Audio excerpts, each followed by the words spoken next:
இது வாரவலம் செய்திகள். 2788 milligram ice போதைப் பொருட்களுடன் பிரபல போதைப்பொருள் வர்த்தகர்கள் இருவர் மட்டக்களப்பில் கைது. இனி விரிவான செய்திகள். 2788 மில்லிகிராம் ஐஸ் போதைப் பொருட்களுடன் நீண்டகாலமாக தேடப்பட்டு வந்த 2 போதைப்பொருள் வர்த்தகர்கள் காத்தான்குடி போலீஸ் பிரிவில் வைத்து கைது செய்யப்பட்டுள்ளதாக காத்தான்குடி போலீஸ் நிலைய குற்றத்தடுப்பு பிரிவு பொறுப்பதிகாரி AMSA ரஹீம் தெரிவித்தார்.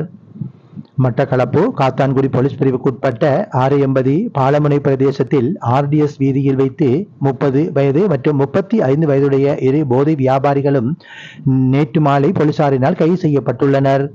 30 வயதுடைய நபரிடமிருந்து 1228 மில்லிகிராம் மற்றும் 35 வயதுடைய நபரிடமிருந்து 1560 மில்லிகிராம் ஐஸ் போதைப் பொருட்கள் போலீசாரினால் மீட்கப்பட்டுள்ளன. போலீசாருக்கு கிடைத்த தகவலை அடுத்து குறித்த பிரதேசத்தை சுற்றி வளைத்த காத்தான்குடி போலீஸ் நிலைய குற்றத்தடுப்பு போலீஸ் பிரிவினர் குறித்த போதைப்பொருள் வர்த்தகத்தில் ஈடுபட்டிருந்த 2 நபர்களையும் கைது செய்துள்ளனர். கைது செய்யப்பட்ட நபர்கள் மட்டக்களப்பு நீதவான் நீதிமன்றத்தில் ஆஜர்படுத்தப்பட்ட போது 14 நாட்கள் விளக்கமறியல் உத்தரவு பிறப்பிக்கப்பட்டுள்ளது. இது தொடர்பாக காத்தான்குடி போலீசார் மேலதிக விசாரணைகளை மேற்கொண்டுள்ளனர். இது வாரவலம் செய்திகள். வாரவலம் செய்திகளோடு நீங்கள் இதுவரை இணைந்து கொள்ளவில்லை என்றால் எமது சேனலை சப்ஸ்கிரைப் செய்யுங்கள். பக்கத்தில் இருக்கும் பெல் ஐக்கானையும் அழுத்தி விடுங்கள்.